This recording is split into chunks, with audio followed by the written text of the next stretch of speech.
اللہ تعالیٰ فرماتا ہے کہ اس نبی کے آنے سے پہلے یہ لوگ کھلی گمراہی میں تھے. وآخرین منہم لما یلحقوا بہم، اور ابھی تو اور لوگ ہیں جو ابھی ان سے آ کے ملے نہیں ہیں، یعنی ابھی تابعین تبع تابعین دوسرے علاقوں کے لوگوں نے تو ابھی مسلمان ہونا ہے. یعنی اولین مدعو کون ہے؟ مشرکین عرب، اور اس کے بعد پھر یہ سرکل پھیلتا جائے گا، عجم میں بھی جائے گا، اور پھر آپ دیکھیں کہاں تک پہنچا ہے. رومن اور پرشین امپائر بھی گری ہیں، دنیا کے 7 براعظموں تک یہ دعوت پہنچی ہے. تو آہستہ آہستہ کرتے کرتے کرتے وہ تاتاری جو اسلام کے دشمن تھے انہوں نے اسلام قبول کر لیا. ہمارے سب کانٹیننٹ میں ہم ہند کے رہنے والے لوگ تھے، ہم تو اولین مخاطب نہیں تھے. ہندوستان میں بھی اسلام آ گیا، افریقہ میں بھی اسلام چلا گیا، یورپ میں بھی چلا گیا. 300 سال 400 سال تک سلطنت عثمانیہ رہی، آج بھی چلے وہ سلطنت نہیں، ٹرکی ایک شہر یعنی ملک رہ گیا، باقی مسلمان تو وہاں پہ بھی موجود ہیں.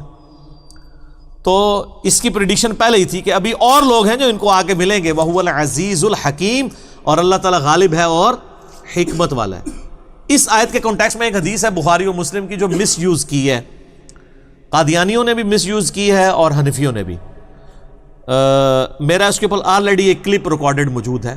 امام ابو حنیفہ رحمہ اللہ کا ذکر قرآن پاک میں، ایک طرف ڈاکٹر اسرار کی تصویر ہے، ایک طرف میری ہے. ڈاکٹر اسرار صاحب نے بھی ایک لیکچر میں کہہ دیا اس آیت میں امام حنیفہ کا ذکر ہے، مجھے تو نہیں نظر آیا، ان کو پتہ نہیں کہاں سے نظر آ گیا.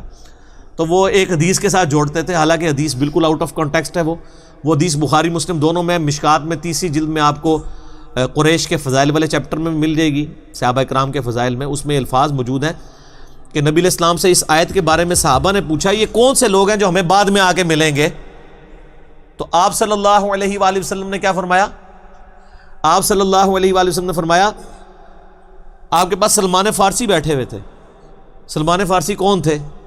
جو پہلے آتش پرست تھے، پھر یہودی ہوئے، پھر عیسائی ہوئے، پھر مسلمان ہو گئے. اتنے انہوں نے مذاہب بدلے. اس سے یہ بھی بات پتہ چلی کہ مذاہب بدلنا صحابہ کی سنت ہے. ایسا ہم لوگ کہتے ہیں تسی بریلوی ہو پہلے، پھر دیوبندی ہوئے، پھر حدیث ہوئے، ان کافر ہو جاؤ گے. نہیں سر، ان بھی مسلمان ہی ہیں. جس طرح سلمان فارسی پہلے آتش پرست سن، پھر یہودی ہوئے، پھر وہ عیسائی ہوئے، پھر مسلمان ہو گئے. تو ایسے ہی مسلمان ہو گیا اللہ دے فضل. تو جب بھی کوئی حق بات پتہ چلے وہ ایکسیپٹ کرنی. تو نبی علیہ السلام نے حضرت سلمان فارسی کے کندھے پہ ہاتھ رکھا اور آپ نے فرمایا کہ دین اگر ثریا ستارے کی چوٹی پہ بھی ہوتا نا تو فارس کے لوگ وہاں سے بھی حاصل کر لیتے. یعنی یہ دیکھو، یہ فارسی ہے، ایران سے چلا ہے، یہاں پہ پہنچ ہی گیا نا، پوچھتا پوچھاتا اسلام اس نے قبول کر لیا ہے. تو فارس کے لوگوں کی نبی علیہ السلام نے تعریف کی، اور ظاہر ہے کہ وہ منطق کے اور فلسفے کے بھی اور ہر فیلڈ کے وہ امام تھے. ایران جو پرشین امپائر تھی، یعنی یہ گڑ رہا ہے آپ سمجھیں علم کا. پھر جب مسلمان بھی آپ دیکھیں، مسلمانوں میں بھی عربی کے بعد سب سے زیادہ نالج آپ کو فارسی زبان میں ملے گا. ہمارے سب کانٹیننٹ کی بھی زبان جو ہے پاکستان بننے سے پہلے فارسی تھی. تو فارس کا انفلوئنس یعنی پوری دنیا کے اوپر رہا ہے مسلمانوں کا. اسلام سے پہلے بھی یہاں پہ بڑے انٹلیکچوئلس پیدا ہوئے اور بعد میں بھی. تو وہ کہتے ہیں یہ جو اس میں ہے نا کہ فارس کے لوگ یعنی حاصل کر لیتے. تو ظاہر ہے اس میں تو اولین مخاطب تو حضرت سلمان فارسی کو نبی علیہ السلام نے کیا تھا. اب قادیانی کہتے ہیں نہیں جی اس میں غلامت قادیانی شامل ہے، کیونکہ وہ بھی پیچھے سے ایران سے ان کی لڑی ملتی ہے جا کے. وہ تو سر جدی جدی لڑی مل رہی ہے اور سارے قید نظی شامل ہیں.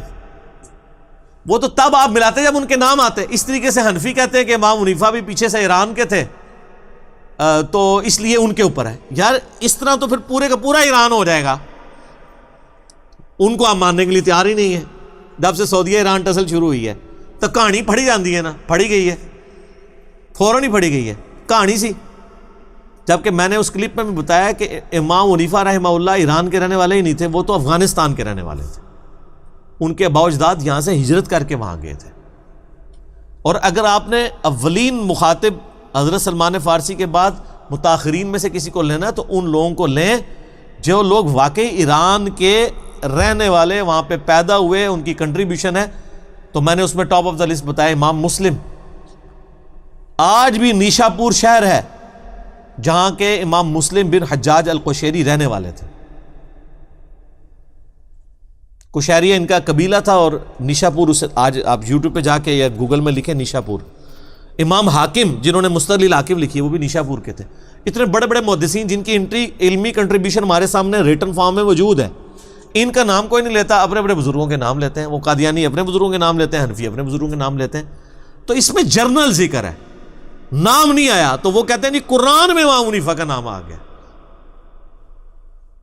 تو اس طرح تو جناب قرآن پاک میں تو پھر ہمارا نام بھی آیا، کیونکہ اس میں الفاظ ہیں وَآخَرِينَ مِنْهُمْ لَمَّا يَلْحَقُوا بِهِمْ. ابھی جو بعد میں لوگ آئے جو بھی ان کو نہیں ملے ہیں، تو بعد میں تو ہم بھی آئے ہیں. اس میں یہ تو نہیں ہے کہ صرف ایران کے لوگ ہیں، پوری دنیا کے مسلمان ہیں. کیا رومن امپائر کے لوگ نہیں تھے؟ صہیب رومی کون تھے؟ روم کے رہنے والے تھے نا، تو وہ بھی مسلمان ہیں، صحابی ہیں. ذَلِكَ فَضْلُ اللَّهِ يُؤْتِيهِ مَن يَشَاءُ. یہ اللہ کا فضل ہے جسے اللہ تعالیٰ چاہے عطا فرمائے.